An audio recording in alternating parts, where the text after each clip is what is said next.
Angikubekelele mbukele umsakazo wakho Eswatini TV. Thembinkhosi Mbuyisa mbukeli. Ngikubekelela nje sehlelweni mbukeli Litsini Libandla. Lapha mbukeli lihlelo leli lasibuka khona indzaba tetenkolo sathela khona embhalweni. Sihlatiya nje mbukeli ngasihloko esuke sisikhuluma ngaso ngalelo langa. Ke mbukeli ke sibathathele ithuba nje kubonge lapho ekhaya kuthi nje kusibukela la usithatha khona ngabe kumabona kudze ngabe usibukela ku YouTube. Siyabonga kakhulu mbukeli. Siyabonga inombolo khona namabona kudze ungachubeka usibhalele mbukeli netihlolo ngafisa sitkhulumise ngalapha emsakatweni ngalowa lokho ke mbukele ehlelweni ke angihambi ngedwa njengenhlala yenda ngihamba nawo abantu labadzala bobabe bafundise ukhona umfundisi Rev NYAMANE usolapha ebandleni lase God's Glory Moves Church lilapha enhlangano eMangwaneni fundisa kahamba yedwana uhamba nemfundisi A.NTSHALI usolapha ebandleni lase Free Evangelical Christian Fellowship likhona eNzongomane angivusele abantu labadzala sivusele baba Mbuyisa nembukele ekhaya. Amen. Ngiyacela ukuvusela mfundisi. Siyavusela baba Mbuyisa egameni lenkosi Jesu. Sivusele nembukeli ekhaya. Amen. Mbukele ekhaya ke njengoba besolo sikhulumisa ke indzaba yaboma ke ukuthi ngabe make yini ngicamba uma bahlamba betana nato lamhla ke sithi ke kuze lenzaba yethu ibalance kahle asilanze bobabe ngenhlanhla lenhle ke babe sibalanzile babe bafundisi sithi nje lamhla sikhulumise ukuthi ngabe ngubani babe noma babe vele uyini yena nasichaza babe angisivele singene kiyo lenzaba Rev ukuthi lapha kepha nasikhuluma ngababe sisuke sikhuluma ngabani noma sisuke sikhuluma ngani mfundisi. Siyabonga Mbuyisa babe ngesimiso saNkulunkulu ngomuntu lambekile uNkulunkulu wamnikeza ama responsibilities ovakahle leli gama lelithi babe empeleni alisilo ligama lelichakela nje konke umuntu kuba ngibabe kuba nema responsibilities okay nekunaka nekumisa tonke izinto ngendlela kahle babe uyacondzisa mfundisi mase sekune ma question marks lokuthi akusila noma ngabe ngibani nase lo muntu ungibabe unaye emakwa kakhe but akaweni ama responsibilities akasuye babe kuyibeka kanjalo ukuthi babe nangitsune ama responsibilities uyawadi kukhona babe kukhona indvodza so ke babe ngumuntu lonaka tinto indvodza umuntu nje longaba nesilevu abe nako konke njengoba siphila Mbuyisa kodwa babe ngumuntu lonakako. Ngiyabonga kakhulu Rev. Ngiyacela mfundisi njalo nawe kube khona lokushoko ukuthi sikhuluma ngabani nasikhuluma ngababe. Siyabonga Mbuyisa. Nasikhuluma ngababe ngida uthi sisuke sikhuluma ngemtali wesilisa phinze sikhulume nangemuntu wesilisa lo sesigabeni sekuba yindvodza nguye lesiyawuthi na umbona uthi lo ngubabe ungakafiki la khona ekumboneni ukuthi unawe ama responsibilities noma unjani na ubuka nje lesicu sakhe uyabona ukuthi lo ngubabe babe lo. Ngiyabonga kakhulu mfundisi wami ngosami mfundisi lapha Rev ngabe yini inzima ke lapha ledlalwa ngubabe ekhaya kumake wakakhe babe ekhaya inzima la idlalako njoba ngishidwe ecaleni kokuthi babe ngulonakako babe ekhaya kufuna alithande ikhaya lakhe athande umkakhe athanze konke lokukhona babe uyabonisana nemkakhe shothi inzima babe la idlalako ngokubonisana nemkakhe lokubonisana nalokwati ukuthi kushoda ini kufuneka kwendeke ini ngubabe loyo ekhaya lokudlala inzima kumkakhe ngilokuthi kufune amade umkakhe ukuthi ukhala ngani nyalo since sathi baba Mbuyisa athi bomake umanager bemakhaya ngiyabonga kakhulu ngiyafisa lapha babe usayichaza nawe ngalendlela la ishoko babe inzima yamake bomake bakhuluma amagama lathi lapha bona bareleaselwa bobabe ngabe make babe lapha sisakhuluma nje ngalenzima ledlalwa ngibabe kumake ungathini wena babe babe unenzima lenkulu lekufanele ayidlale kumkakhe yeqala nje ngilokuthi aqhubeke amthanze ngidawuthi amthanze unconditionally okay amthanze ngaloluthando Kristu lathanze ngalo Libandla nguva kahle wafika la khona athela kuphila kwakhe Kristu ngenxa yaleli bandla lalithandzako nababeke kanjalo kufanele lokuthi alukhombise loluthando kumake wakakhe tonke letinye izinto lebangakhala ngato bomake ukuthi bafuna kwentelwa tona tilethwa ngulokuthi babe uyathanza lokusho kahle babe uthi vele make akathandwe lo baba wakakhe akamthanze lo make yes siyabonga kakhulu babe ngabe lapha rev ekukhuliseni ke bantwana ngabe ngiphi inzima ke lapho ledlalwa ngibabe cause selivile iBhayibheli nalikhuluma encwadini yetaka 22 verse 6 wakhona lithi iBhayibheli ikhulisa umntwana ngendlela lengiyo lathathi nasakhulile angesuki kuyo babe ke udlala yipi inzima lapho babe njengoba sibekile ukuthi babe kufune asebenzise kuthanza kwekucala kufuna abe nelithando lebantu bakhe bantwana nawubathanza uba neliphupho lelihle ngabo okay kulandzela ke ukuthi kwawena ke manje la uphila njani laphambi kwabo ngoba uyawukhuluma kanzi uphila lokunye awukwasifaka isandla kubakhuliseni ngendlela lengiyo inzima la idlalako babe ngilempilo la iphilayo shothi babe uthi wena umbukele ekhaya ngalendlela lophila ngayo wena babe lapha ekhaya labantu abakho ufana ukuthi uyabakhulisa ngayo bawuphila kanjani na ukuna wabe ubakhulisa ngekubashaya usho ukuthi vele wena indodza iyashayana wathi kuyashaywa empilweni tawathi kuyashaywa ngiyabona baba sebo akho ngicela umfundisi wami nawe uyilobole baba hey indzaba yababe ikhona na khulunywa ngendzaba yokukhulisa abantwana kube bengakubeka bengathi babe is a pillar of development of a child's emotional well-being ukuze lo mntwana akhule abe ngumuntu lotawukhona ngisho ukuphilisana nebantu konke lokho utakufunza kubabe okay bantwana babuke babe wabo okay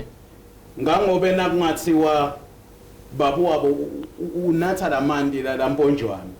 noma ngakhuluma kanganani athi bantu abami lokhu kangithanzi kwenda kodwa sengathi khanza ngikuko labantwana ngeke bamuve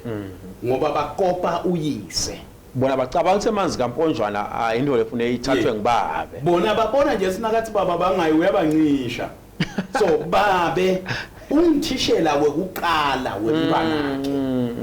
ngoba sikhathi lesiningi bobabe bayayineglect leyo responsibility bathathe banike tikolwa ukuthi athi bafundisele abantu ababo bangakafundzisi lutho bona because bobabe labanengi they are absent in the life of the child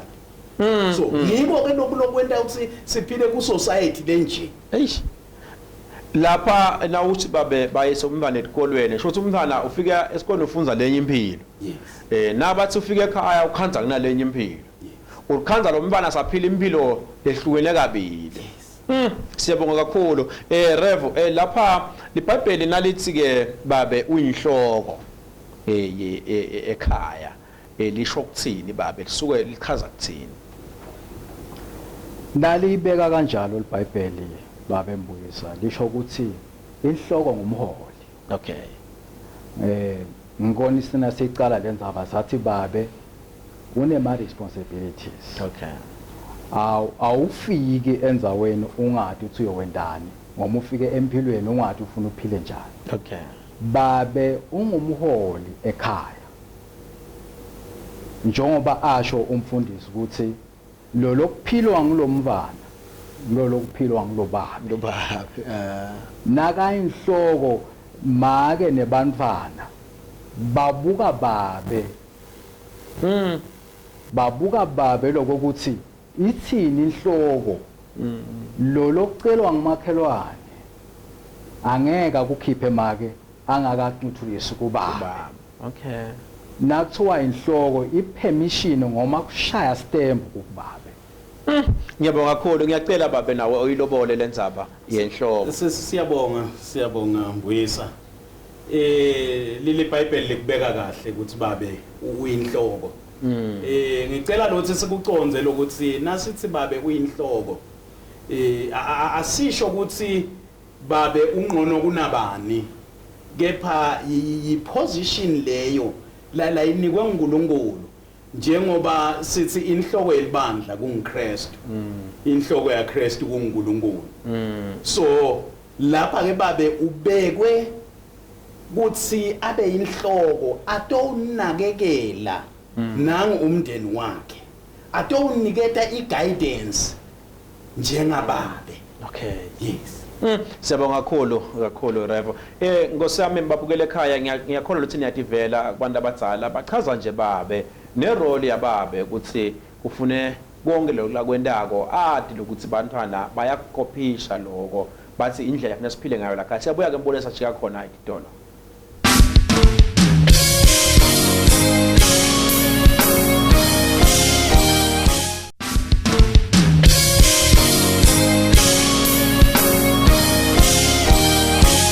Sihlelweni imbukeli Litsini Libandla sibuka nje indzaba yabo babe ukuthi ngabe babe ngubani yini futhi inzima yababe ekhaya nakuphi nakuphi nje embukeli siyayihlatiya siyakwemukela kusanza kuvula umsakazo wethu Eswatini TV. Nkosi yami lapha ngiyafisa sesiyikhulumise lendzaba ndakuya kuwe mfundisi njani ukuthi ngabe vele inzima ledlalwa ngibabe emmangweni nguyiphi babe. Siyabonga Mbuyisa nembukele ekhaya babe unenzima lenkulu lekufanele ayidlale sithi babe ubhekekile uthi ende lokuhle emmangweni. Okay. Yes endlule my expectations la ngabakhona. Okay. Njengababe endlule babe abe livi lanaba labangakhona ukukhulumela. Okay. Livule Nkosi liyakubeka na ufunza Proverbs 31 verse 8 kuya ku9 babe ufanele ukuthi naba labangenabani lotabakhuluma abemele bobabe baba nenhlanhla ukuthi nasemimangweni bayangena lemabandleni bobabe boshifu ubone sekuthathwa indzawo letetinzanzani aphinze nababe lokholwako Nkosi kanti babe lokholwako kufanele eme noma so uma uba yedwana athi cha lokuleni kwendako kuluhlada akusiko lokho sikubheke kubabe nguvakala. yes abemelele labangakhona ukuthi imele. Ngiyabonga kakhulu Nkosi yami Rev nawe ngikhuluma igama longawasho lapha ukuthi inzima idlala ngibabe emmangweni babe. Babe Mbuyisa babe emangweni njengoba sabekile umfundisi kufuneka ukuthi abe ngumuntu lohlala asesikhaleni sawonke umuntu Kuva kahle babe. abe sibonelo ngeliqiniso lo mango umati lokuthi ukhona ungibabe bani le kungendeke ukhanze ukuthi umuntu unyathelekile uyakhona kusuka gijime aye kubabe ayombikela ukuthi babe ngibonise babe wena babe sibani awubonise kunana inkinga na ngiphuma kanjani nale emangweni umango awumati lokuthi ukhona futhi ke babe emangweni akawathathe ama activities emango watiwa utaba sibonelo ke kulensha lekhulako ukuthi kufune watiwe utokhona na ukhuluma uvakaliseke. Ngiyabonga kakhulu babe. Ngabe babe mfundisi nyalo sesifuna sibuke ke nyalo ebandleni inzima ledlalwa ngibabe udlala yipi inzima babe ebandleni. Lengakusho Mbuyisa ngokuthi babe ngesakhiwo sakhe ungumholi. Spiritually babe is a leader. Okay. So ebandleni sibhekile ukuthi babe ayithathe i leadership role singasho ukuthi ugudluta umfundisi kepha la khona babe akayithathe leyo nzima leyo yekuthi abe ngilokhu thathako ukutaka moya abe ngibabe lo tawuphila lempilo lekhombisako ukuthi ubabe wenkonzo uyakholwa lo baba ngiyabonga kakhulu mfundisi wami Rev ngiyacela babe nawe uyilobole na inzima yababe ebandleni babe ebandleni kumele abe ngumuntu lo always available okay ngoba asikaphiwa iwisdom ngekulingana so iwisdom yakhe ingalakha libandla iwisdom yakhe ingasikhulisa thina labanye lesiphile emaqeleni okay so babe inzima yakhe ebandleni akabe available ngilengakusho nje akabe khona atokhona ukuthatha konke abonise libandla nalalahleka khona nalalitsinga ukuthathwa khona aphindze futhi abe sibonelo kulabanye bobabe labakhona la ebandleni ukuthi na ungibaba uphila njani ukhuluma kanjani ngiyabonga kakhulu Rev ngosiyami lapha ke mfundisi wami sibona bobabe abasibola abanengi kakhulu emabandleni siyathanza lokwati nje manje bobabe ukuthi ngabe kwentiwa yini ukuthi ngabanengi emabandleni asibonge Mbuyisa liqiniso bobabe abasibo banengi ebandleni lokunye kwako na uthi uyababuda labanye bayakusho lokuthi timfundiso emabandleni ngito letinye leti baqoshako bobabe ngoba ebandleni siyafundzisa ngekuthobeka sikufundise bungqwele sifundzise nalothi umuntu akatihlole yena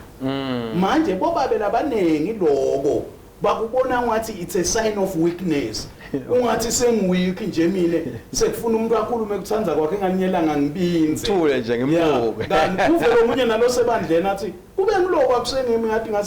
ngase ngimende nje ngabe sengifikile kuye kanti ngoba sengisebandleni sekunalendlela lethite lengibhekeke ukuthi ngithi presente ngayo kubantu so ke bobabe ukhanza athi sekufika kuyabahisha ke maybe kwesibili kungaba ngilokuthi bobabe linengi labo uthola ukuthi bakhuliswe bobabe labe banga inake kangako lendzaba yebuya enkonzweni noma baya bothola nje ethi awu ngoba ngikhisimusa ngiye nje bathe ngibona athi ngisekhona bebangasiko actively involved so kwase kwenda ke nalabafana babo lebabakhulisako bangayiboni le value kuye esontweni ngiyabonga kakhulu mfundisi Rev ngiyacela babe nawe mhlawumbe kakho banengi kakhulu abobabe but nje statistic sithi bobabe vele abaye esontweni bancane kakhulu abaye esontweni ingabe mfundisi kwentiwa yini Mbuyisa nawe mbukeli uliqiniso bobabe abasibanenge abadleni ngosiyami lokukhona kubabe ngilendlela lokuyinature yababe nje lokuthi esikhathini esinengi kufuna aphile athi kuthiwa inhloko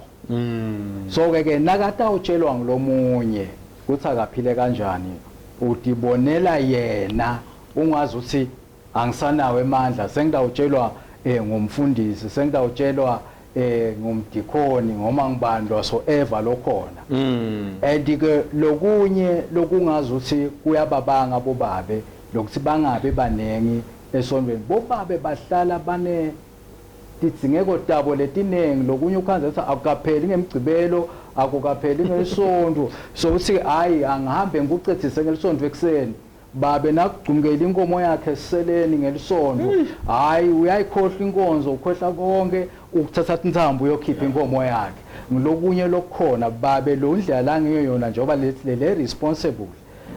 nakatathu uyaphuma nje bamshayele ukuthi seyiyachutha inkomo lemadlelweni solimele sokhumula isuthu so hamba yaletha inkomeni ngilokunye kwakhona lokubanga ukuthi bobabe bangabi khona sikhathi sineke enkonzweni bona bahlale vele bagijima sokwendeke lokho sebalena bona sebalena akafuni kuthiwa sehluleki kuthi le ndoda yekela kunathi imfuyo inaka imfuyo yayo igijima iyodlala labanye phela abafundisa ukuthi bomake labadonsa bobabe enkonzweni Ngiyabonga kakhulu mfundisi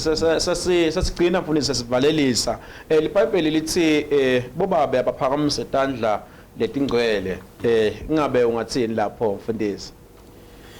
siyabonga Mbuyisa nawe mbukele ekhaya live lenkosi nalikhuluma ngalokuphakamisa tandla letingcwele alisho necessarily ukuthi asiphakamise nje letandla the physical hand okay kepha lisuke likhuluma ngalendzaba ukuthi babe akabe ngumuntu lophila a holy life aphile impilo yekumesaba uNkulunkulu okay atothi noma ngabe uyathandaza ngisho umkakhe athi umyeni wami maye usho lokula kwenta lekhaya yes ngiko ke lenkosi ligcizelela lokuthi akube ngiletandla letingcwele lokusho ukuthi babe akaphile impilo lehlobile phambi kwaNkulunkulu ngiyabonga kakhulu mfundisi nawe amagama akhe egcina sakhuluma ngakuphamisa itandla letingcwele kusho iBhayibheli baba kuphamisa isandla lesigcwele kudumisa kubobabe kukhulumeka kanjalo nje kubobabe yincane indumiso nabathi bobaba baphamisa itandla kusho ukuthi bobaba ayibangene indumiso okay nabangenwa indumiso imvelaphi yababe iyabe seyativeta lesikhathi utawuhlala uNkulunkulu uhlala ungilophamisa itandla sikhuluma ngendumiso amen amen bukele ekhaya uyativela ukuthi bobabe abaphakamise itandla akube nendumiso bobabe akiwe emasontweni umuntu akube khona la luswa khona bobabe asekiwe emasontweni singabahlukubeti bomake emakhaya mina thatha lethuba mbukele abonge abantu labadzala kusihlonipha nje ukuthi bebangeda lapha sitoba interviewer bakhulume ngempilo yabo babobabe nekuyala nje nekucondzisa kubobabe emakhaya ukuthi indvodza kufune itiphatha njani babe utiphatha kanjani ngaloko Thembinkhosi Mbuyisa ngithi bohle la Eswatini TV usale kahle mbukele